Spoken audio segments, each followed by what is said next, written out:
Imagínate estar locamente enamorado de una mujer que al final te traiciona con tu mejor amigo y que además es la responsable de tu fallecimiento con el propósito de quedarse con todos tus recursos. Sin embargo, en el último segundo, una fuerza del más allá te devuelve a la vida y juras cobrar todo lo que te hicieron, así que sin más que decir comencemos. La historia se inicia bajo una luna de un rojo intenso, que se cierne sobre una ciudad en ruinas, desolada y llena de los desechos de una metrópoli destruida. Nuestro prota llamado Sunan se encuentra herido, cubierto de sangre y destrozado. A la distancia fuerzas demoníacas desatan un caos irrefrenable, sin mostrar la más mínima piedad hacia los pocos sobrevivientes. Sus poderosas pisadas y musculosos cuerpos se encargan de desmantelar rascacielos, transformando el concreto en polvo. Al mando de estas criaturas, un ejército de zombis ansiosos de carne humana siembran el pánico, y los pocos afortunados que aún respiran intentan escapar aferrándose a una esperanza que se siente inalcanzable. Mientras que nuestro prota es constantemente golpeado y aplastado contra el suelo, una tipa se ríe a carcajadas de su mala suerte y sin piedad comienza a rociarlo con gasolina, empapándolo de pies a cabeza.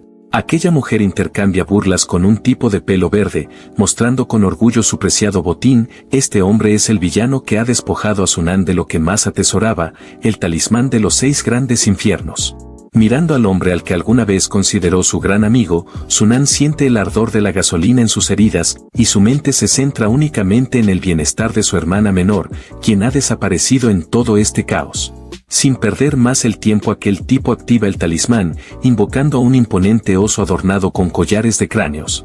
Y presumiendo de su poder revela que la dulce hermana de Sunan ya ha sido enviada a su espantoso destino por ser un obstáculo. Y aunque la rabia inunda a nuestro prota, su cuerpo no responde, y no tiene fuerzas para levantarse y ni mucho menos para luchar. Mientras tanto, los supervivientes que intentan escapar miran tipo de pelo verde con odio, y lo reconocen como Chujin, el más poderoso psíquico favorecido por los dioses. En eso, mientras Chujin levanta a la tipa en el aire, ella deja a Sunan un cruel recordatorio de su encuentro, un encendedor encendido destinado a incinerarlo vivo. Mientras tanto, el tremendo demonio prosigue su camino de destrucción hasta toparse con el enorme oso que ha sido convocado, el cual sin dudarlo se enfrenta al demonio gris. Y es así como da inicio a un enfrentamiento titánico entre grandes monstruos. Al mismo tiempo, las llamas infernales atrapan el cuerpo de Sunan y debido al intenso dolor de su piel ardiendo, aprieta los dientes anhelando una nueva oportunidad. Promete que si existe un más allá, no perdonará a quienes lo hicieron sufrir, e impulsado por el rencor y el tormento, su ojo derecho se fusiona con el fuego cuando escucha una voz juguetona que le concede su deseo. Y asimismo su corazón late lentamente, y en un último esfuerzo el tiempo parece retroceder. La energía ígnea se concentra en su ojo, mientras el dolor físico y emocional que ha soportado se queda grabado en su ser. De pronto en eso Sunan despierta en la calidez de su propia cama, bañado en sudor como si hubiera tenido una larga y febril pesadilla.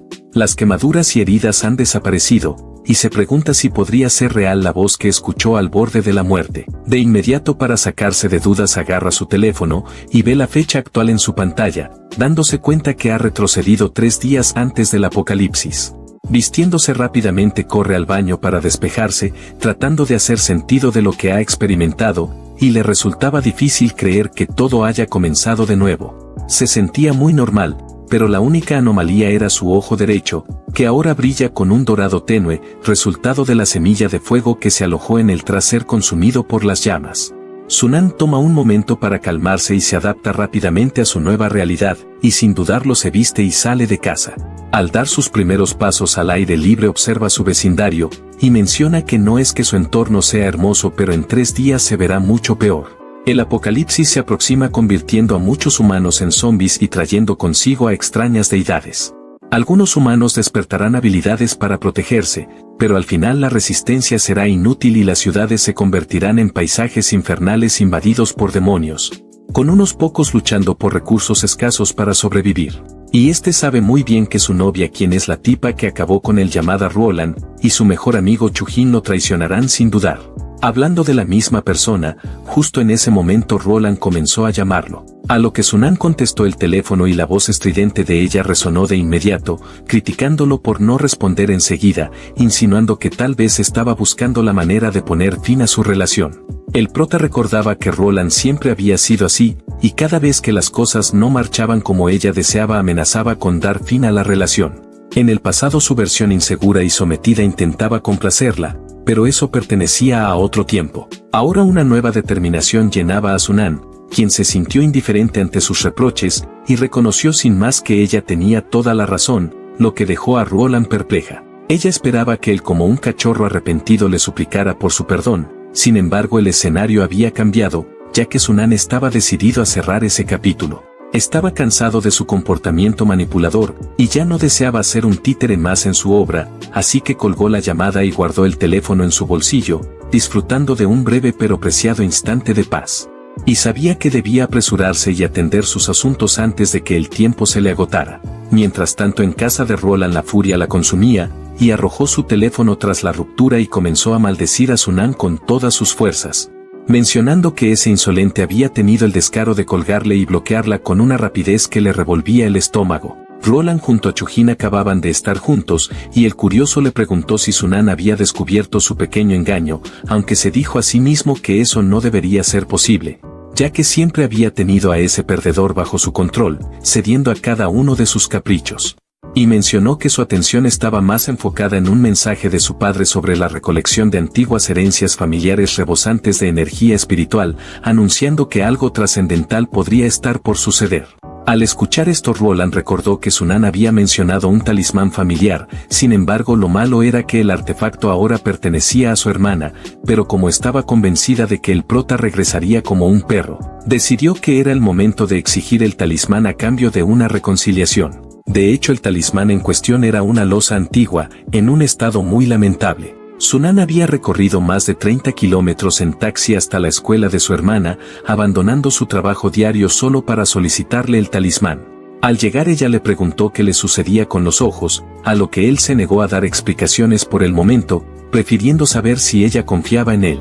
Siempre habían mantenido un vínculo increíblemente fuerte desde pequeños, así que por supuesto ella confiaba en su hermano mayor. Se habían apoyado mutuamente a lo largo de sus vidas, y si había alguien en quien Xiaoyun podía depositar su confianza sin reservas, era su hermano mayor, y ella sabía que todo lo que él hacía era por su bienestar. Así que con esta certeza Sunan le pidió que recogiera rápidamente sus cosas y se uniera a él. A lo que ella aceptó sin dudarlo, pero pidió 2 horas para prepararse. Al escuchar esto él se cuestionaba por qué no le había pedido más aclaraciones.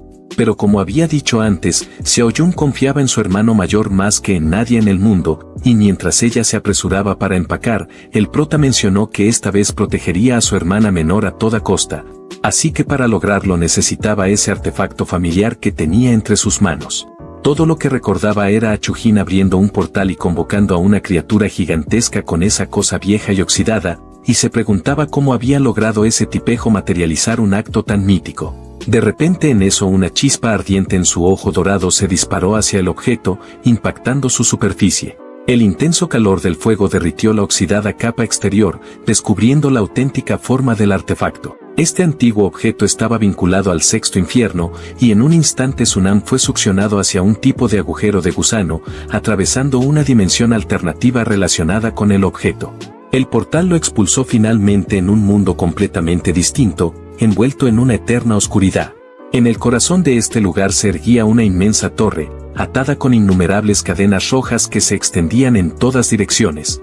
Y en ese momento las palabras se le atascaban en la garganta al contemplar lo que tenía frente a él. Dentro de aquella torre había un tumulto de monstruos y demonios de diversas formas, atrapados y clamando por escapar. Todos lo observaban con miradas fijas mientras descendía hacia la entrada, y los seres infernales intentaron asustarlo con sus gruñidos y miradas amenazadoras, y lo lograron con creces. De repente en eso una tormenta de relámpagos impactó la torre con un poder descomunal, y los rayos parecían dirigirse específicamente a los monstruos que se atrevían a desafiar a Sunan. Cada uno de ellos encontró una muerte agonizante, desmembrados por la energía devastadora que asolaba sus grotescas formas, y la tormenta continuó arremetiendo, aparentemente conectada con el prota. Y a su vez una fuerza misteriosa estaba dominando a los monstruos capturados en la torre. En ese instante Sunan escuchó una voz juguetona, similar a la que había oído antes de que su vida se extinguiera y el tiempo retrocediera. Los labios de la enigmática entidad se curvaron en una sonrisa, mostrando sus afilados colmillos, y Sunan alerta fijó su atención en la figura humanoide ante él. De inmediato ella se hizo conocer como Sudahai, una hermosa zorra de 9 colas, y extendió un saludo respetuoso hacia Sunan, a quien ahora consideraba el nuevo guardián del inframundo. Hace decenas de miles de años, el emperador inmortal reunió a 12 seres inmortales, entre ellos estaba Tai Bai, Tai Chan, San Qin, Wan Yin, Fuxin y otros más para crear juntos la torre de supresión de demonios. El resultado final se conoció como el sexto gran infierno, una pesadilla para todo lo maligno. A lo largo de los siglos, tanto bestias poderosas como monstruos y demonios han sido encerrados aquí por sus terribles pecados, sufriendo tormentos constantes bajo relámpagos celestiales que asolaban sus almas día y noche. Y ella le indicó que el talismán de perdón que tenía en su mano era la única clave que puede abrir la puerta a este lugar temido. Por eso Sudahai lo llamó el nuevo guardián de la prisión. Como era su primera visita a este lugar, Sudahai lo invitó a entrar y examinar a los prisioneros, prometiendo ofrecerle un informe más detallado. Lo cual el prota, intrigado por todo lo que veía, aceptó la invitación sin vacilar. Y es así como se encaminó hacia la siniestra puerta, como si no tuviera nada que perder. En cuanto cruzó el portal, fue recibido por una danza errática de energía violenta que rebotaba en el primer piso. Y Sudahai le advirtió sobre las energías danzantes de inmediato. Instintivamente su ojo dorado brilló y generó una barrera de fuego que lo protegía de la malevolencia que le rodeaba. Y al presenciar esto, Sudahai quedó impresionada por la habilidad con la que enfrentó la primera prueba de la torre.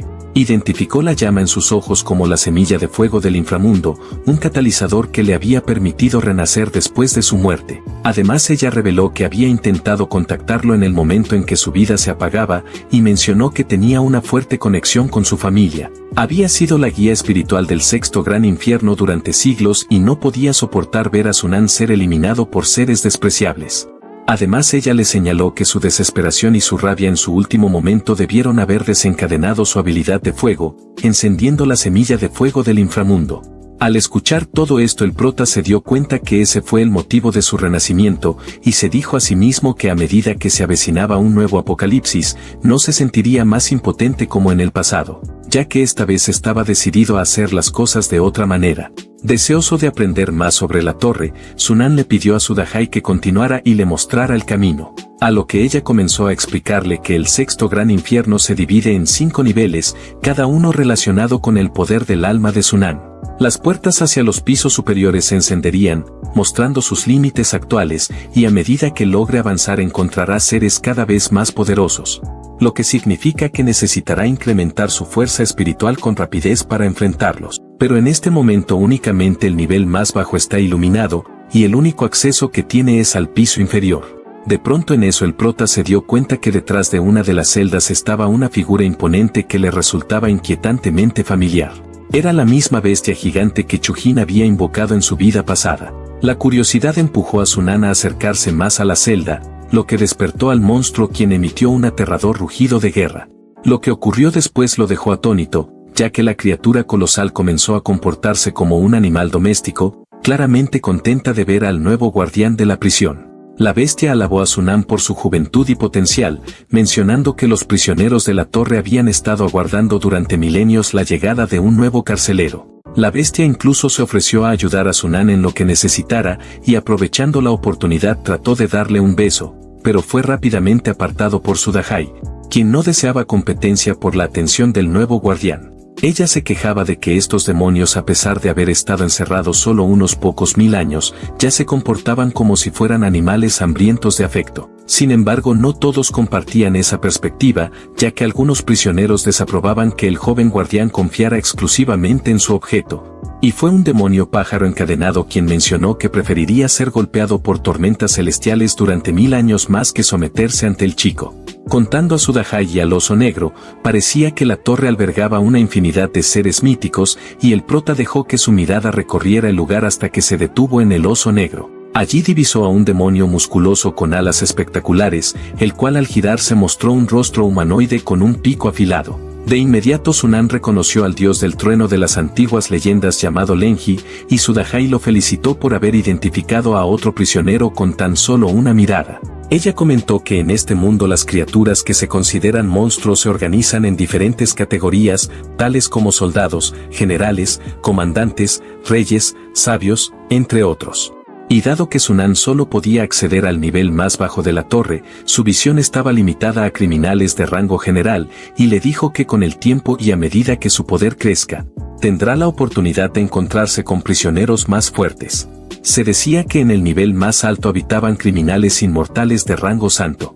Sudahai le había narrado a Sunan que, según escuchó en épocas pasadas, la torre había sido hogar de seres divinos, aunque estos se habían desvanecido con el tiempo. Ella le pidió al prota a esforzarse y ascender para obtener control total sobre la prisión. Sin embargo, Sunan se sintió abrumado por la magnitud de esta responsabilidad, ya que la torre era mucho más aterradora de lo que había imaginado. Este era consciente que las criaturas en el nivel más bajo ya poseían suficiente poder como para causar gran destrucción, y los prisioneros de los niveles superiores debían ser auténticas pesadillas capaces de arrasar el mundo. Sin embargo, reflexionó que no importaba cuán aterradoras fueran esas criaturas, ya que todos estarían bajo su control en el futuro, y mencionó que en el próximo apocalipsis podría llegar a ser el más fuerte, a pesar de su escaso poder espiritual que poseía actualmente. Por ahora eso era todo, pero sabía que necesitaba absorber mucho más poder espiritual para poder abrir más habitaciones y avanzar. Sudahai también le señaló que el poder espiritual se diferencia de las habilidades que se pueden despertar, ya que las habilidades se fortalecen al absorber núcleos de cristal de zombies y mutantes, mientras que el poder del alma solo se puede obtener al vencer a dioses. Pero en 3 días esos dioses llegarán a la tierra, y el prota dará inicio a su cacería. Sin embargo, era consciente que antes de enfrentarse a ellos era crucial estar bien preparado. Sunan ya se hallaba en una bulliciosa calle de antigüedades. En su vida anterior alguien había comprado accidentalmente una cuerda inmortal en uno de los puestos, lo que le permitió convertirse en un formidable usuario de habilidades. En ese momento se suponía que ese tesoro todavía debía estar disponible en la calle, y afortunadamente la energía que emanaba de las antigüedades era detectable gracias a su semilla de fuego del inframundo. En ese instante el jefe de la familia San, llamado Tianjun y padre de Chujin, estaba también de paseo en la calle, acompañado por el anciano Hang, su experto cazador de antigüedades. Al notar a Sunan curioseando, Tianjun se sorprendió al ver que el joven mostraba interés en los objetos, y en eso recordó haberle aconsejado a su hijo que eligiera amigos que pudieran ser útiles. Y Chujin le había asegurado que Sunan era solo un chico leal y fácil de manipular. Así que sin darle mucha importancia, Tianjun continuó su búsqueda de antigüedades valiosas, mientras que el anciano Han le aseguró que con su perspicacia podrían encontrar objetos de gran valor. Sin embargo, la mayoría de las antigüedades resultaban ser poco interesantes, y recientemente Tianjun había regresado de una ceremonia ancestral donde había soñado que sus antepasados le indicaban que buscara artefactos antiguos, aunque no entendía exactamente por qué. De repente en eso el anciano Hank se iluminó al ver una calabaza atada a la puerta de una de las tiendas y se apresuró a conseguirla, pero ya había alguien que había llegado antes. El propietario de la tienda emocionado vio en Sunan a otro cliente fácil de engañar y comenzó a hablarle sobre cómo la calabaza era un artefacto de la dinastía Min y la valoró en 10.000 yuanes. Ante tal precio el prota muy sorprendido retrocedió y comenzó a examinar la calabaza en busca de defectos, argumentando que tenía grietas y estaba atada con una cuerda de baja calidad. Es así como Sunan empezó a regatear, proponiendo un precio máximo de 100 yuanes. Sin embargo, el dueño, frustrado al oír sus palabras, le quitó la calabaza de las manos y le pidió que se fuera de su vista. Y en ese instante el anciano Han y Tianjun se acercaron para examinar la antigüedad, sin saber que Sunan ya había obtenido un tesoro sin costo alguno, la cual se trataba de una sencilla cuerda roja atada a la calabaza. Nadie podría haber anticipado que esa cuerda aparentemente insignificante se convertiría en un objeto de gran valor en el futuro, la cual era conocida como la cuerda que ata inmortales. Y Sunan la detectó gracias a su habilidad especial, la semilla de fuego del inframundo. Mientras ocultaba el tesoro en su bolsillo, decidió quedarse un poco más para disfrutar y hacer algunas travesuras. En eso recordó que su vida anterior su hermana había sido apresada por la familia Sang tras robar un artefacto y la habían utilizado como sacrificio en un ritual siniestro. Así que esta vez tenía la firme intención de hacer que toda la familia Sang pagara por ello. En eso el anciano Han, al notar la tenue aura espiritual de la calabaza, mencionó que este artefacto debe tener muchos años de antigüedad. A lo que Tianjun, confiando en su instinto, preguntó el precio de la calabaza. Sin embargo, Sunan interrumpió amablemente saludando para captar la atención del tío Sang, quien respondió y entabló una breve conversación, mencionándole que su hijo le contó que tenía un objeto muy antiguo en casa, por lo cual le preguntó si podían llegar a un acuerdo. En respuesta a esta audaz propuesta, Sunan comenzó a gritar con todas sus fuerzas insinuando que el tío Sang estaba interesado en algo valioso. Con las calles llenas de personas buscando hacerse ricas en el mercado de antigüedades, una multitud se congregó rápidamente alrededor del puesto, atraída por la presencia del renombrado anciano Han, ya que sabían que donde estaba él había cosas valiosas. De inmediato los postores empezaron a ofrecer precios cada vez más altos por la calabaza, superando rápidamente los 10.000 yuanes. Ante esto Sang se irritó por la competencia y alegó que él había sido el primero en encontrar el tesoro. Sin embargo, las ofertas continuaron subiendo, alcanzando los 20.000 y en un abrir y cerrar de ojos subió a 50.000, y mientras esto pasaba el dueño del puesto se beneficiaba de la situación. Al final de la intensa subasta, Sang tuvo que desembolsar 70.000 más de lo que inicialmente pensaba gastar, y lo que iba a ser una compra de solo 10.000 yuanes se convirtió en un precio exorbitante gracias a la astucia del prota, el cual decidió quedarse un rato más para hablar con Tianjun sobre el objeto antiguo de su familia. Al escuchar esto, el tío Sang se mantuvo cordial y le pidió al joven que le mostrara el objeto, lo cual Sunan lo sacó de su bolsillo y lo mostró a cierta distancia. De inmediato el anciano Han, al reconocer que era un verdadero tesoro, solicitó verlo de cerca. Sin embargo, Sunan rápidamente guardó el objeto rechazando la solicitud. Tianjun, tratando de apelar a la amistad entre Sunan y su hijo, le pidió un favor por su querido tío, pero Sunan dejó claro que ya no tenía lazos con Chujin, y que si no había más que discutir se retiraría. Finalmente Tianjun ofreció una compensación solo por inspeccionar el artefacto, a lo que Sunan sacó su teléfono, mostró su código QR y pidió 10.000 yuanes por un minuto de inspección, y también ofreció 5 minutos de revisión a cambio de 50.000. Y a pesar de que Tianjun estaba reventando de la ira, terminó aceptando, y ni bien transfirió el dinero correspondiente, Sunan lanzó el objeto al anciano Han. En eso, mientras ellos examinaban el artefacto, el prota ya estaba ocupado gastando su dinero y ordenó una gran cantidad de agua y comida, ya que había celdas vacías en la prisión del sexto gran infierno donde podría almacenar sus provisiones. En eso recordó que su Dajai le había explicado que cualquier objeto colocado en una dimensión separada se mantendría inalterado, e incluso podría almacenar algunos animales vivos, así que pidió algunas gallinas para picar. Compró tantos suministros, desde ingredientes frescos hasta perecederos, que los vendedores pensaron que estaba comenzando una granja, y no pasó mucho tiempo antes de que se quedara sin fondos, dándose cuenta que el dinero se esfuma en un 2x3. 5 minutos después, el prota se dirigió a la pareja de ancianos para preguntarles si deseaban adquirir un poco más de tiempo, pero Tianjun ya había decidido que el objeto se quedaría con él. Al escuchar que Sunan estaba dispuesto a vender, la alegría de los ancianos brilló por un instante, pero pronto se apagó cuando se enteraron del precio, ya que Sunan comenzó las negociaciones pidiendo 1.000.000 de yuanes. La felicidad que antes tenían se desvaneció al instante, y recuperando rápidamente el objeto, Sunan explicó que era un legado familiar que había sido transmitido durante 1000 años. Aunque él consideraba que 1.000.000 era un precio justo, estaba claro que su oferta era poco razonable, así que procedió a despedirse. En ese instante el anciano Han estaba convencido de que el objeto era una verdadera antigüedad, pero creía que su valor real rondaba los 500.000, y pensaba que podrían conseguirlo por 100.000 si negociaban.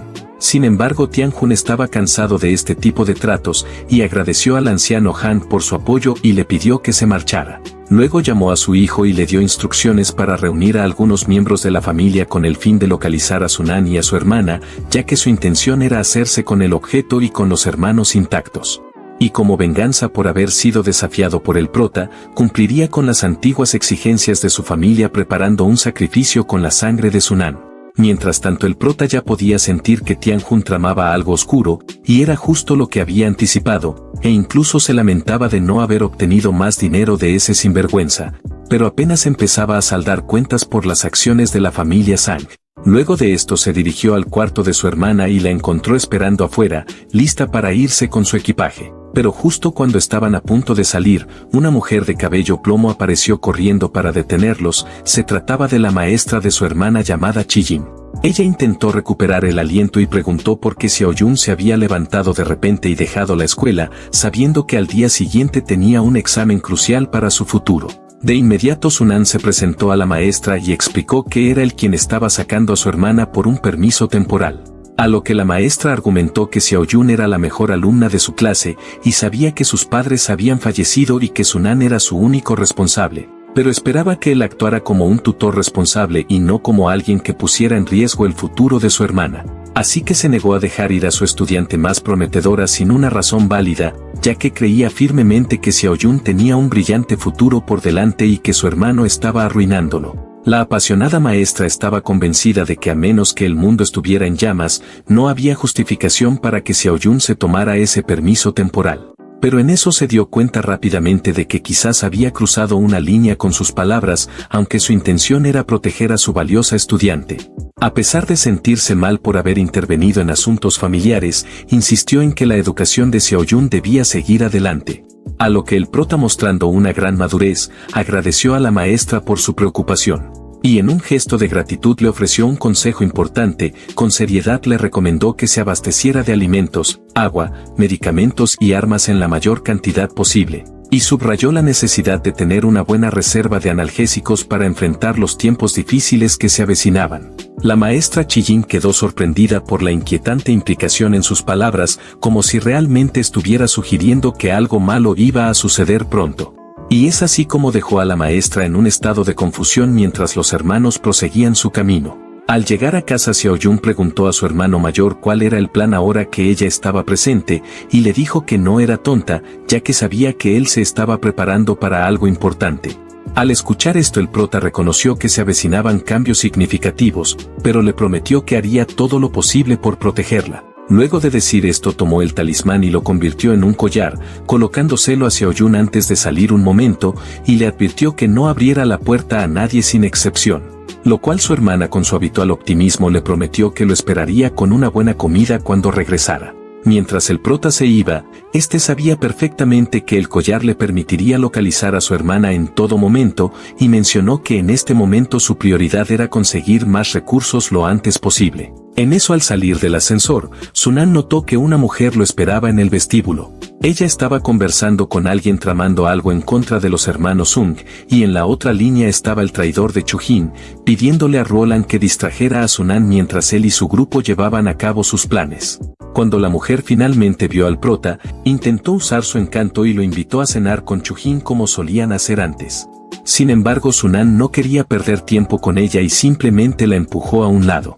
Pero Roland era increíblemente persistente o simplemente no entendía la situación, así que lo agarró del brazo y le preguntó si realmente estaban terminando después de todo lo que habían vivido juntos.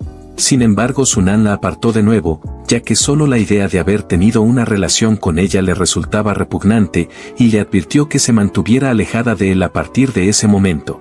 Sin embargo, Roland decidió tomar la delantera y lo llamó desagradecido, pero las palabras que solían tener poder sobre el prota ya no le afectaban. Así que salió del edificio dejando a la astuta de Roland atrás, y como su orgullo se había destrozado completamente, rápidamente volvió a su forma natural mencionándole que era un desvergonzado. Pero para callarla, Sunan mostró el contrato de su casa, anunciando su intención de venderla. Al escuchar esto, ella de inmediato entró en un estado de pánico, ya que esperaba quedarse con esa casa una vez que se casaran, y desde hace tiempo lo veía como su futuro hogar. No solo Sunan tenía planes de venderla, sino que lo haría a un precio muy por debajo de su valor real, así que le preguntó a Roland si estaba interesada en comprarla. Su comportamiento la dejó bastante desconcertada, ya que no entendía por qué de repente quería vender la propiedad que le habían dejado sus padres. La casa, ubicada en una zona privilegiada, valía al menos 3 millones, y ese era su objetivo principal, es por eso que se había metido con el prota. Rápidamente Roland cambió de estrategia y adoptó un tono más amable, preguntándole a cuánto pensaba venderla para facilitar el proceso, a lo que el prota respondió que la pondría a la venta por solo 1 millón. Al escuchar esto, Roland se quedó atónita, pensando que Sunan debía estar atravesando problemas financieros y necesitaba vender la casa para pagar deudas. El prota seguía ofreciendo la posibilidad de vender una propiedad tan valiosa a un precio tan bajo frente a la bruja de Roland.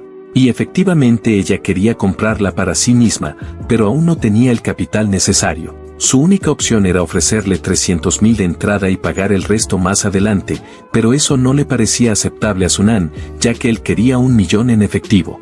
En eso Roland analizó la situación y sabía que Chujin estaba a punto de meterse con los hermanos y que Sunan estaba prácticamente en un callejón sin salida. Y pensó que aunque ella le diera 1 millón ahora mismo, eso eventualmente volvería a ella, y solo necesitaba encontrar la manera de engañarlo para que firmara la transferencia de la propiedad. Finalmente Roland aceptó un acuerdo y lo invitó a la oficina de bienes raíces lo antes posible. Allí realizó una llamada a su madre para conseguir el resto del dinero, asegurándole que lo recuperaría sin problema. Sin embargo, su madre la criticó por salir con un chico pobre, incluso por usar sus ahorros familiares para comprar la casa. A lo que Roland casi le responde a gritos, pero logró contenerse, ya que creía que Sunan se iría para siempre muy pronto. En eso el prota le pidió a Roland a acelerar el pago para que pudiera firmar la propiedad, lo cual ella al escuchar esto pensó que él ya había caído en su trampa. Pero poco sabía ella que en realidad era él quien la estaba atrapando, y es así como ella realizó la transferencia correspondiente. Sin embargo, el prota sabía que cuando el apocalipsis finalmente llegue, todas las propiedades en el mundo perderán su valor por completo. Y sin el millón que había ahorrado, Roland se vería desprovista de recursos y perdería su última oportunidad de sobrevivir. Pero ella sonreía mientras tenía los papeles de la propiedad, e incluso lo invitó a regresar a su casa para una celebración, lo cual Sunan sin dudarlo aceptó la invitación. Mientras tanto, al caer la tarde, Chujin y su grupo de secuaces se acercaron por la parte trasera del edificio del prota.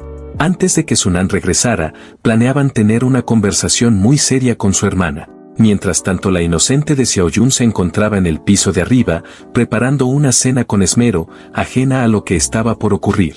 Sin que ella lo supiera, el colgante que llevaba empezó a vibrar con una energía inusual, y poco después el grupo liderado por Chujin llegó a la puerta del apartamento, el cual con su tono habitual golpeó la puerta y mencionó el nombre de Xiaoyun, esperando que ella le abriera, dado que era amigo de su hermano. Al escuchar el golpe, ella se acercó a la puerta, sin prisa por abrirla a pesar de reconocer la voz, y le dijo a Chujin que su hermano no estaba en casa y le preguntó por qué estaba aquí. A lo que él, riendo de manera burlona, le respondió que ya lo sabía, y le aseguró que su hermano había salido a comprar ingredientes para la cena y que él había sido enviado a casa primero. Sus palabras sonaban creíbles para ella, que no tenía idea de lo que realmente estaba pasando del otro lado. Así que involuntariamente extendió la mano para abrir la puerta, pero de repente recordó las advertencias de su hermano sobre no abrir a desconocidos. Esa advertencia hizo que cambiara de opinión al instante, ya que confiaba en su hermano más que en nadie. Mirando a Chujin, le dijo que tendría que esperar a que su hermano regresara. Esa respuesta enfureció a Chujin, y en un abrir y cerrar de ojos su actitud amistosa se desvaneció y su tono se volvió amenazante. Fingió estar ofendido porque ella no confiaba en él y le exigió que abriera la puerta de inmediato. Sin embargo, su comportamiento solo reafirmó la decisión de Xiaoyun de no abrir. Al darse cuenta de que su plan había fracasado, Chujin optó por métodos más drásticos, así que le dijo a uno de sus cómplices, quien había traído herramientas, que forzara la entrada. Para ellos, abrir cerraduras no era algo desconocido, y una cerradura como esa no debería resistir mucho tiempo. Mientras su amigo luchaba con la cerradura, Chujin comenzó a preguntarle a Xiaoyun si tenía consigo el talismán de su familia, lo cual ella, sin sospechar nada, respondió que su hermano apenas se lo había dado. La desconcertante pregunta del agresor carecía de sentido, ya que su único objetivo era desviar la atención de Xiaoyun mientras su grupo intentaba forzar la cerradura, y en cuestión de minutos lograron su propósito.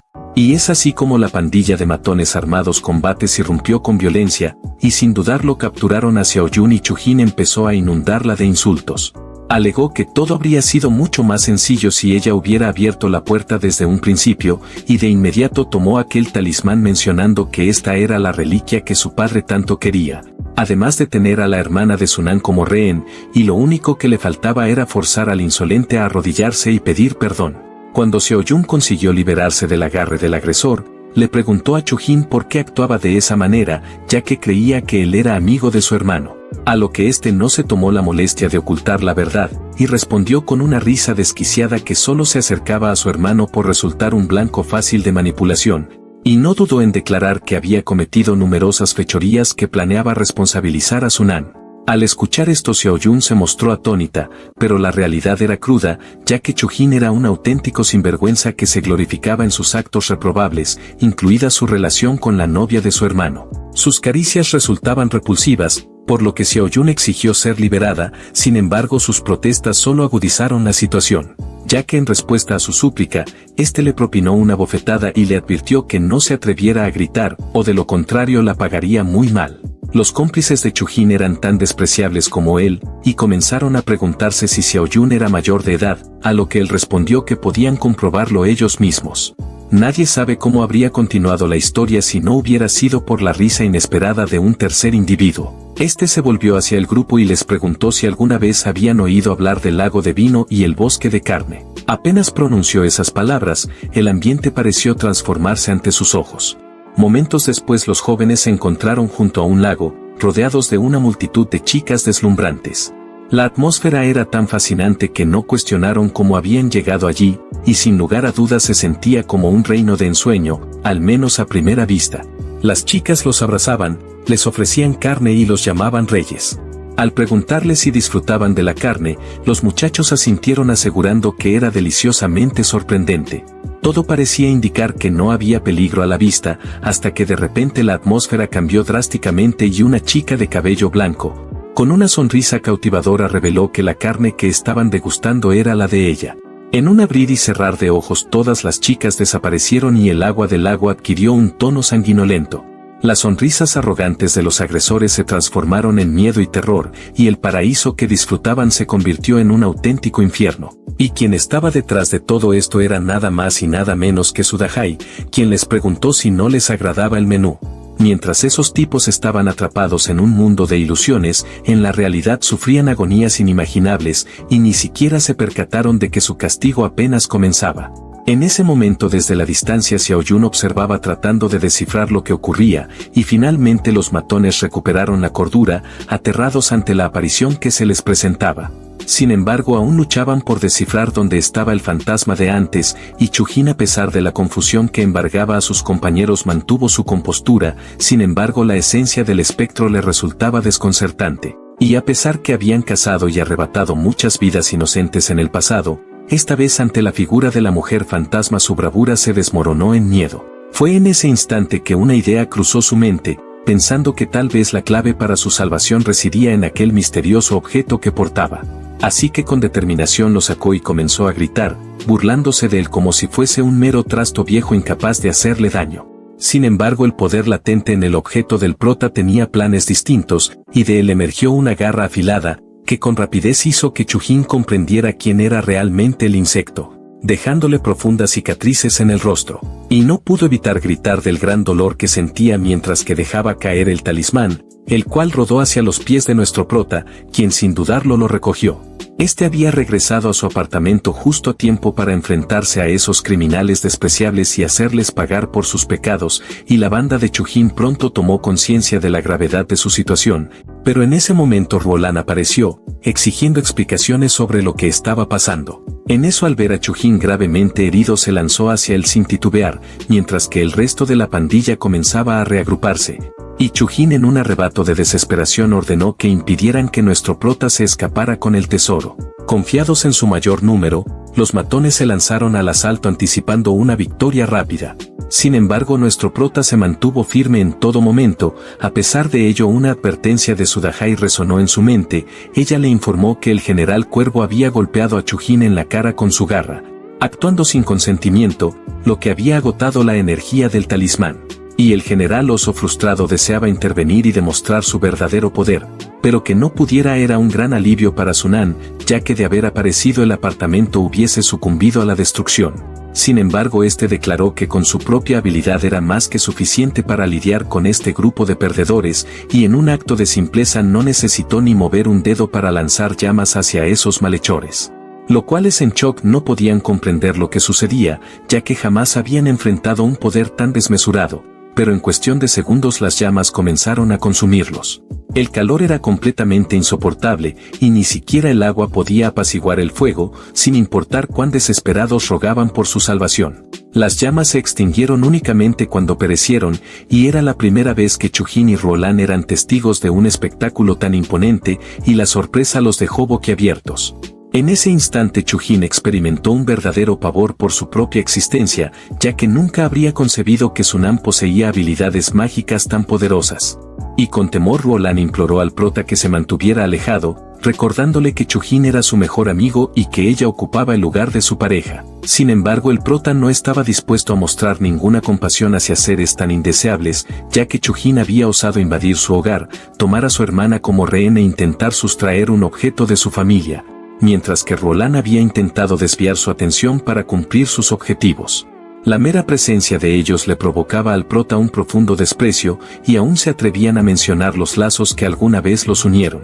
En eso Chujin se levantó intentando presentarse como el más inocente de los hombres, alegando no comprender las palabras de Sunan, y en ese instante le susurró a Roland que actuara como distracción, apelando a su romance.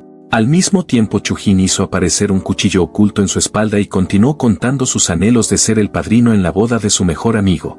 A lo que Roland, uniendo fuerzas, le propuso al prota matrimonio, e incluso se mostró dispuesta a ignorar su falta de bienes materiales.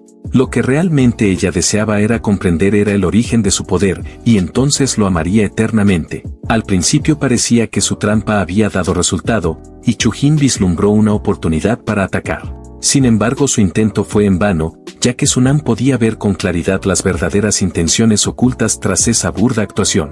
Así que se preparó para enfrentarse a ellos de inmediato. En eso un torrente de fuego surgió de su mirada, atrapando a la despreciable pareja en llamas.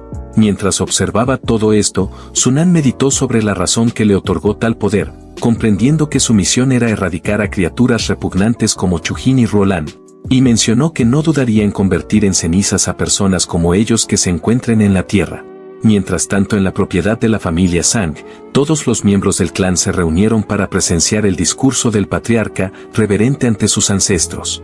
Sang se inclinó con respeto frente al altar, suplicando por la venerada bendición de sus antepasados en un intento de expandir su fortuna. Y de repente en eso el espíritu de los ancestros emergió, pidiendo antiguas reliquias espirituales y la sangre de una niña a cambio. El precioso frasco antiguo que el señor Sang había adquirido por un alto precio resultó insuficiente para satisfacer al espíritu, y los ancestros requerían un sacrificio verdadero y reliquias genuinas. Con gran preocupación Tianjun intentó calmar la situación, asegurando que en breve llegaría Chujin con la joven y los objetos necesarios. Sin embargo, el espíritu, enfurecido por la espera, lanzó una advertencia, advirtiendo que el apocalipsis se acercaba en solo 3 días.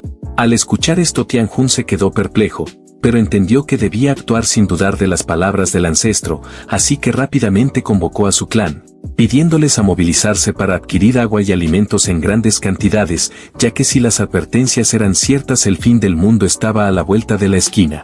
Además, envió a su asistente en busca de su hijo lo más pronto posible, ya que la urgencia del sacrificio era primordial. No obstante, la puerta de la finca se hizo añicos, y Sunan irrumpió con una entrada espectacular trayendo consigo a Chujin, a quien descalificó con desprecio. El señor Sang sintió alivio al ver a su hijo, aunque lamentó su estado lamentable, y muy furioso ordenó a sus hombres que acabaran con el prota. Es así como una gran cantidad de hombres se lanzó contra Sunan, quien, riendo ante la imprudencia de estas personas, cerró los ojos y se preparó para desatar un ataque abrasador. Cuando los abrió de nuevo, las llamas estallaron a su alrededor, marcando a cada adversario, y mencionó que desde ese instante no había escapatoria. Con impresionante habilidad nuestro prota avanzó dejando que las llamas devoraran a aquellos que intentaron detenerlo, y frente a él se encontraba un señor Sang muy aterrado. Detrás de Sunan los restos humeantes del grupo ardían sin cesar, y nuestro prota estaba decidido a hacer que Tianjun pagara por sus acciones. Sin embargo, a pesar de estar acorralado, este no se rendía, y contaba con un último as bajo la manga, el cual se trataba de una pistola que se apresuró a usar. Pero justo cuando apretó el gatillo, Sunan manipuló el fuego de la bala haciendo explotar el arma en 1000 pedazos en las manos de Tianjun, quien terminó con ambas manos muy heridas. Al ver esto, nuestro prota se rió de él, advirtiendo que no debió jugar con fuego si aún era niño pequeño. Y en eso Sunan mencionó para sí mismo que aunque solo era una habilidad de primer nivel recién despertada, el poder del fuego infernal era asombroso. Era capaz de controlar 10 fuentes de fuego a la vez, abarrotando un área de hasta 10 metros cuadrados, y si había explosivos cerca, su poder podría crecer aún más. En eso, mientras elaboraba sus estrategias, Tianjun, muy astuto, se dirigió rápidamente al altar para solicitar la ayuda de sus ancestros. Lo cual el espíritu no podía permitir que el último descendiente de la familia San fuera eliminado, por lo que utilizó su poder de fuego para atacar a Sunan. La fuerza de aquella llama intensificada por espíritus malignos era tan formidable que nuestro prota no pudo resistirla, y sufrió daños graves y se vio forzado a retroceder.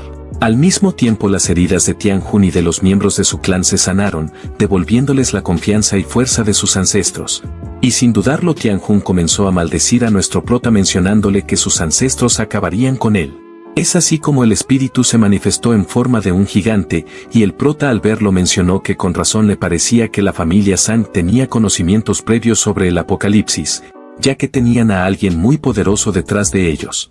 Inmediatamente aquel espíritu comenzó a reírse, y luego comenzó a atacar al prota con grandes pisotones, seguidamente de un manotazo que al parecer dio justo en el blanco, lo cual hizo que Tianjun riera de alegría pensando que por fin el prota había perecido. Sin embargo, quedó completamente atónito al ver a Sunan totalmente en pie y con una gran sonrisa en el rostro, montado en una enorme bestia. Minutos antes del ataque, Sudahai entró en su mente y le hizo saber que aquel espíritu llamado Estrella de Fuego es un espíritu innato que durante 1000 años ha acumulado una enorme cantidad de poder espiritual gracias a las ofrendas de la familia Sang, y le dijo que si logran capturarlo y absorber su poder, sus habilidades tanto en energía espiritual como en el control del fuego aumentarán enormemente.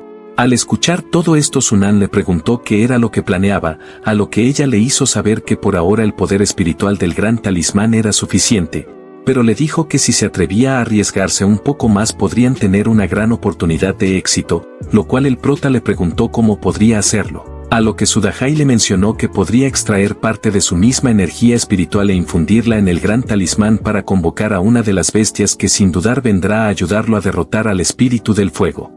Sin embargo, el prota sabía que la energía espiritual provenía del alma, y si no lograba capturar al espíritu del fuego y no lograba reparar su alma a tiempo, entonces moriría y su alma se desvanecería por completo. Y en ese caso el que sea convocado podrá escapar fácilmente. Al escuchar todo esto, Sudahai le preguntó si entonces se atrevía a apostar. Sin embargo, Sunan le dijo que no era necesario, e inesperadamente hizo algo con el talismán que dejó a todos en shock. Este explicó que había implementado la semilla de fuego del inframundo en el talismán, y si moría automáticamente el fuego infernal se activaría y el talismán sería destruido. Y sin el talismán nadie en este mundo podría abrir la prisión, y estas bestias nunca volverán a ver la luz del día, pero si hizo todo esto era para comprometer a uno de ellos a dar todo en la batalla, ya que de alguna manera si perdían todos saldrían perjudicados.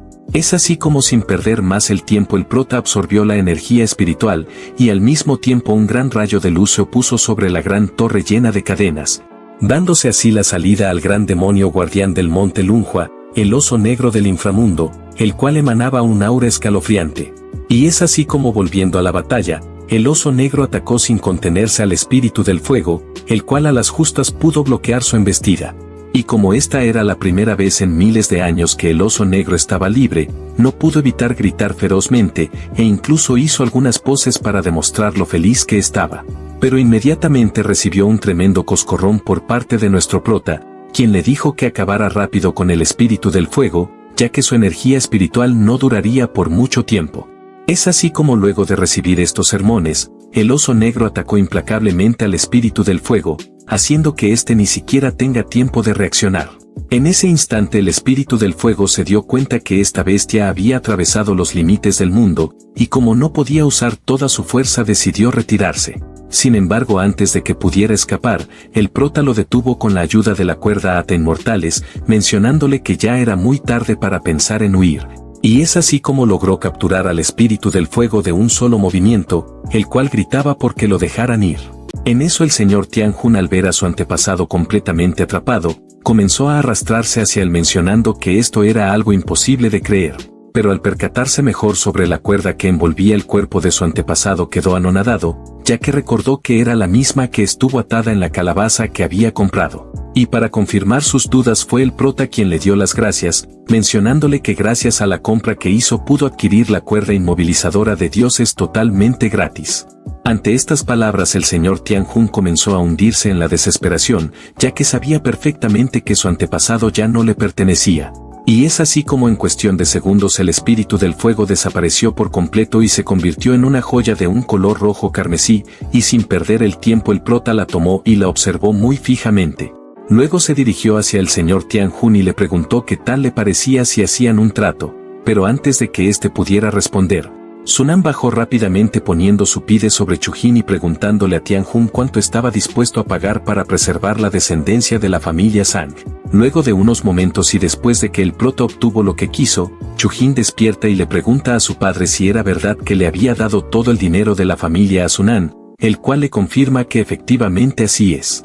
Pero le menciona que el dinero en estos momentos ya no tiene sentido, ya que muy pronto llegará el apocalipsis y el dinero ya no servirá. Esta noticia deja totalmente mal a su hijo, ya que sabe muy bien que ahora su familia está en la ruina y no puede hacer nada para cambiarlo. Pero como el padre tenía un as bajo la manga, ordenó rápidamente a sus hombres que vendan todas las propiedades cuanto antes y que compren todo el arroz y agua que pueda almacenar. Además pidió que reforzaran y que prepararan muy bien la mansión que tenía en las afueras, ya que en ese lugar había un refugio subterráneo donde estarían cuando comenzara el apocalipsis. Y por último ordenó que llamaran al anciano Han para que puedan seguir comprando antigüedades. Luego de decir todo esto muy furioso comenzó a maldecir a nuestro prota y mencionó que si la familia San juega muy bien sus cartas, entonces este apocalipsis será una bendición en vez de una desgracia para ellos.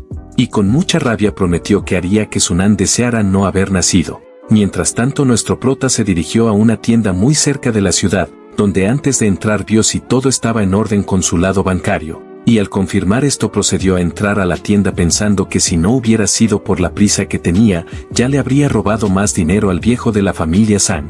Pero dejando a un lado eso, saludó a la encargada y le mencionó que deseaba comprar 1 tonelada de píldoras de limpieza espiritual, lo cual ella le confirmó su pedido. Pero al pensar mejor las cosas quedó muy impresionada ya que era una suma muy descomunal.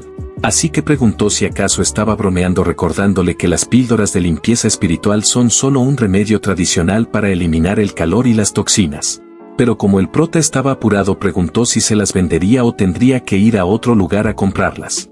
Lo cual la chica al escuchar esto se puso un poco tensa y le dijo que no se preocupara ya que si se las podía vender. Sin embargo el único inconveniente era que por ser una gran cantidad de golpe tendrían que encargarla, y aparte que podría demorar un par de días sería algo muy costoso. Ante este problema el prota le dijo que podía pagarle el 20% más si cumplía con su pedido, pero con la condición de que se lo entregara mañana por la noche. Dicho todo esto procedió a salir del lugar. Y mientras caminaba por las calles pensó que ya había agotado 10 toneladas de píldoras de limpieza espiritual en toda la ciudad de Jade y también ya había hecho varios pedidos en línea, con lo cual sería más que suficiente. Y si hacía todo esto era porque sabía muy bien que este modesto medicamento sería lo más importante en este apocalipsis, algo que seguramente ni siquiera las personas debían imaginar. En eso recordó cómo en su vida pasada la estaba pasando muy mal, ya que sentía en carne viva la sensación de morir, y quien estuvo en todo momento con él fue su querida hermana menor, quien lo cuidó con todas sus fuerzas. Pero debido a que no tenían más píldoras de limpieza espiritual el dolor que sentía Sunan era insoportable. Su hermana con lágrimas en los ojos se lamentó por no haber almacenado más de estas píldoras, ya que esta medicina podía acelerar la aparición de poderes y suprimir la zombificación de manera efectiva. Pero como no podía permitir ver a su hermano en ese estado, sin dudarlo salió corriendo en busca de este medicamento a la farmacia más cercana, y por más que el prota trató de detenerla ella ya se había ido por completo. Fue allí donde fue atrapada por los desgraciados de la familia Sang, y desde ese entonces Xiaoyun nunca más volvió a aparecer. Sin embargo esta vez nuestro prota no dejaría que nada malo le vuelva a pasar, ya que ahora su deber como su hermano mayor era protegerla de todos los peligros. Y en cuanto a la familia Sang mencionó que ellos solo piensan en acumular alimentos por la llegada del apocalipsis. Pero lo que no saben es que en las primeras etapas del apocalipsis lo más importante para las personas con poderes son las píldoras de limpieza espiritual. Y Sunan sabe perfectamente que al controlar las píldoras de limpieza espiritual, también puede controlar a un ejército de personas con poderes que pueden seguir sus órdenes. Luego de pensar en todo esto sin dudarlo invocó que arda su fuego infernal y comenzó a cultivar su poder para así hacerse mucho más fuerte. Una vez que ya lo había logrado, En eso apareció Sudahai felicitándolo ya que el fuego infernal había sido refinado por el espíritu del fuego y ahora se había convertido en fuego de loto rojo. Con esto nuestro prota ahora puede romper barreras y destruir ilusiones, además logró subir su poder a la segunda fase y su control sobre el fuego ahora era más preciso. Y ahora el espíritu del fuego se había convertido en una lanza, siendo así más útil de lo que Sunan había pensado. Volviendo a la prisión infernal, nuestro prota fue recibido por el oso negro, el cual no dudó ni un segundo en apapacharlo y darle la bienvenida. Además le mencionó que si la próxima vez deseaba invocar a una bestia que no dudara en invocarlo a él, ya que se lo había pasado de maravilla en el mundo real. Y debido a que había ayudado al maestro de la prisión a cumplir misiones, se redujo su maldad y mejoró el trato en la prisión, pero no solo él quería ser invocado sino también Sudahai quería. Sin embargo el prota los mandó a callar a ambos, y en eso el cuervo tomó la palabra y les dijo que guardaran silencio, ya que solo eran unos perros guardianes domesticados con unos cuantos beneficios. Pero dirigiéndose al prota le advirtió por su bien que no se le ocurra invocarlo, ya que si lo hacía aprovecharía la oportunidad para escapar. Sin embargo, ante estas palabras Sunan comenzó a reírse, mencionándole que su presencia no sería necesario en el futuro, ya que con el incremento de sus poderes más puertas de la prisión se abrirían y podría invocar a demonios mucho más poderosos que él. Habiendo dejado esto bien en claro, el prota procedió a retirarse diciéndole al demonio cuervo que para ese entonces lo más seguro es que él venga a buscarlo. Luego de esto, ya estando en casa, Sunan con el talismán en mano y mirando por la ventana, no pudo evitar pensar que mañana será el penúltimo día antes del apocalipsis. Así que era consciente que debía aprovechar al máximo su tiempo, y como aún tenía más de 20 millones de yuanes en sus manos planeaba comprar un objeto.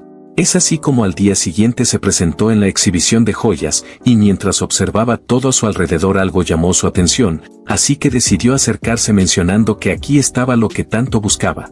En el apocalipsis los recursos comunes se pueden saquear, pero los núcleos de energía necesarios para subir de nivel solo se obtienen eliminando zombies. Y esta piedra que tenía enfrente contiene una gran cantidad de energía cristalizada suficiente para subir de la segunda a la tercera fase. En la vida anterior de nuestro prota, alguien afortunado obtuvo esta piedra y se adelantó a todos consiguiendo grandes ventajas, así que esta vez debía asegurarse de conseguirla cueste lo que cueste. Es así como comenzó la subasta vendiendo un conjunto de jade por 1.3 millones, y luego se presentó el siguiente artículo, el cual era la piedra que vimos hace unos instantes. Y ni bien se puso en marcha este objeto en la subasta, rápidamente todos los postores comenzaron a pujar con muy elevadas sumas de dinero. Pero en eso un tipo rubio ofreció 5 millones de yuanes, lo cual dejó anonadado a toda la sala. Todos ellos comentaron que era algo de esperar por parte del gran Yang, y mencionaron que no eran competencia para alguien como él.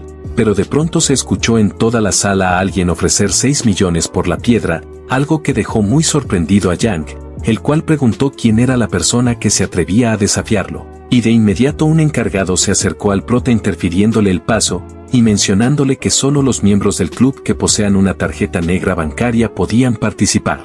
Sin embargo, Sunan le cerró la boca sacando dicha tarjeta y preguntó si ahora había algún problema. Esta demostración dejó atónito a aquel tipo, pero rápidamente le ofreció el pase pensando que el prota era un joven heredero de una prestigiosa familia, ya que esas tarjetas negras eran muy difíciles de conseguir. Y como nadie había hecho una oferta mejor, la presentadora preguntó si no había nadie más interesado en seguir pujando.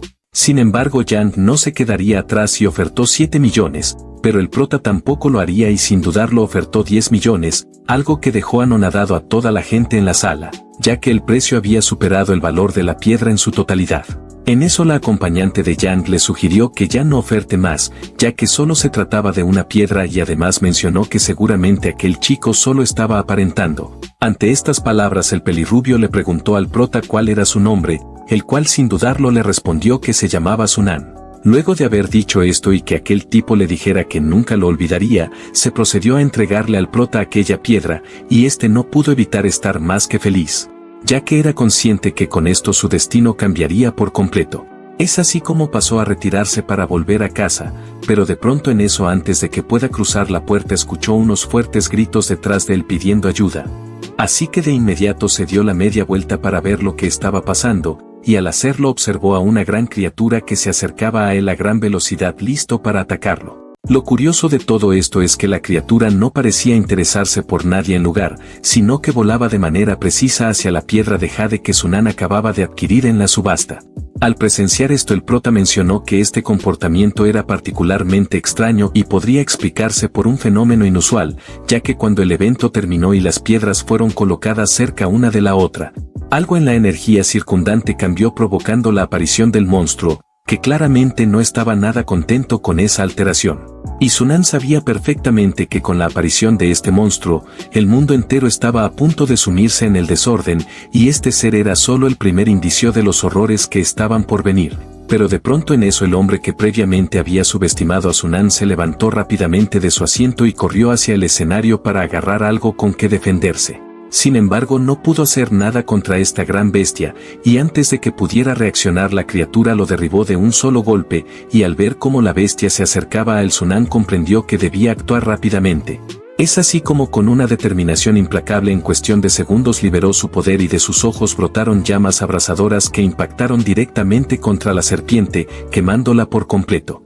Al recibir este tremendo ataque, la criatura cayó al suelo derrotada, y entonces Sunan utilizó sus habilidades para analizarla, descubriendo que la serpiente no tenía ningún poder especial. Lo cual esto lo sorprendió mucho, ya que había esperado encontrar alguna fuerza oculta en la criatura, pero sin pensarlo dos veces decidió absorberla en su dimensión y deshacerse de ella de una vez por todas.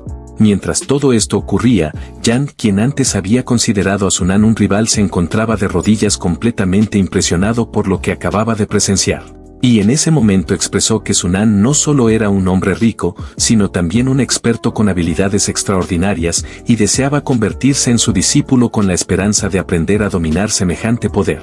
Luego de esto, abajo del edificio donde vivía el prota, un pequeño grupo de personas murmuraba sobre lo que estaba pasando en ese momento. Al ver a Sunan comprar grandes cantidades de suministros, algunos comenzaron a especular preguntándose si tal vez planeaba abrir algún tipo de negocio, e incluso consideraron la idea de un supermercado. Sin embargo, otros no lograban comprender por qué estaba haciendo todo esto. Fue entonces cuando una mujer mayor intervino en la conversación, comentando en tono sarcástico que aquellos que pensaban que Sunan abriría un negocio en ese lugar estaban soñando despiertos. Ella consideraba que la idea era completamente absurda. Sin embargo, en ese preciso instante una joven se acercó a la mujer y le preguntó si estaría dispuesta a alquilar el lugar para abrir allí un supermercado. A lo que la tipa, con un gesto de desprecio, respondió que ese lugar era demasiado malo para un negocio, y que perdería su tiempo si aceptaba esa propuesta. Pero justo en ese momento Sunan apareció al fondo, murmurando para sí mismo sobre lo mucho que había gastado en suministros, y mientras pensaba en esto se preguntaba si aún le faltaba algo más. Fue entonces cuando el repartidor llegó y le informó que todo lo que había solicitado ya estaba entregado, y le pidió que revisara todo lo recibido antes de que él se marchara, ya que al día siguiente tenía otros pedidos pendientes. Sin embargo, Sunan, con una expresión confiada, le pidió que se fuera, asegurándole que se encargaría de todo desde ese momento. Y cuando los repartidores ya estaban a punto de irse, de pronto la mujer escuchó que al día siguiente llegaría otro camión con más entregas para el prota. Y al enterarse de que a pesar de la muerte de sus padres él había decidido abrir un supermercado justo en el lugar que a ella tanto le gustaba, la tía no pudo evitar llenarse de furia y no lo iba a dejar pasar tan fácilmente. Así que comenzó a trazar un plan para hacer que nuestro prota se arrepintiera de su decisión, y en ese momento el niño que la acompañaba le dijo que debía ir al baño y se dirigió hacia el almacén del prota, donde comenzó a orinar sobre los paquetes. En eso la anciana, al ver lo que hacía, le pidió con una sonrisa que se quedara un rato más, pero pronto se acercó a Sunan para sugerirle que no prestara atención al niño, ya que al final solo era un niño. Sin embargo, el prota, sin pensarlo ni un segundo, lo agarró por el cuello y lo puso frente de la mujer, lo cual esto la enfureció aún más, que comenzó a despotricar contra él, pero a nuestro prota no le importó lo que pensara, ya que sabía que al día siguiente probablemente ni siquiera estarían aquí para criticarle. Y es así como, con un gesto de indiferencia, cerró la puerta en las narices de la mujer, la cual estaba reventando de la rabia pero no podía hacer mucho más. De repente, en ese preciso momento, el niño mencionó que quería jugar con algunos fuegos artificiales, lo que le dio una idea brillante a la mujer. Y es así como sin dudarlo agarró la mano del niño y comenzó a correr pidiéndole que la siguiera, porque hoy por la noche lanzarían muchos petardos. Y mientras avanzaba pensaba que si por casualidad una chispa de fuego cayera dentro de una habitación llena de cajas de cartón, todo sería un accidente natural y nada que pudiera culparla directamente. Mientras tanto dentro del almacén nuestro prota observaba que todo estaba en orden, y sin dudarlo abrió su dimensión. Al hacerlo comenzó a transferir de inmediato las cajas a este espacio, y mientras esto pasaba al otro lado del portal Sudahaya observaba todo lo que entraba, y a pesar de que no entendía qué era todo esto estaba agradecida por las gallinas que llegaban, ya que finalmente podría darse un buen banquete. Pero en eso Sunan le pidió que guardara todas esas cajas en una habitación vacía. A lo que Sudahaya con mucha calma le explicó que era una experta en almacenamiento y que dentro de esa dimensión podría mantener a muchos animales y organizar todo el espacio para que cada animal tuviera su propia sección, todo perfectamente dividido. Y mencionó que si necesitaban algo simplemente irían a la sección que les correspondiera. Además la energía dentro de la dimensión parecía hacer que la carne de los animales fuera mucho más sabrosa. Es por eso que el prota quería traer muchos animales vivos, pero solo los necesarios para garantizar que este lugar pudiera mantenerse durante décadas. Aunque eso era importante, Sunan no estaba tan preocupado por la comida, y lo que realmente le importaba era cultivar, ya que en tiempos de escasez lo más crucial son las semillas y la tierra, y mientras haya esos recursos la vida puede continuar. Gracias a este consejo nuestro prota decidió cambiar su enfoque, y en lugar de seguir pensando en comida optó por ir a la tierra a conseguir semillas. Es así como sin dudarlo procedió a retirarse mencionando que volvía pronto. Sin embargo y lamentando el caso, hasta aquí dejaremos este video, pero si te gustó el video deja tu like y comentario, pero nada, como tu buen amigo siempre te recuerdo, que el alma del perezoso todo quiere pero nada alcanza, mas el alma del diligente será prosperada, y ya sin más que decir, hasta la próxima.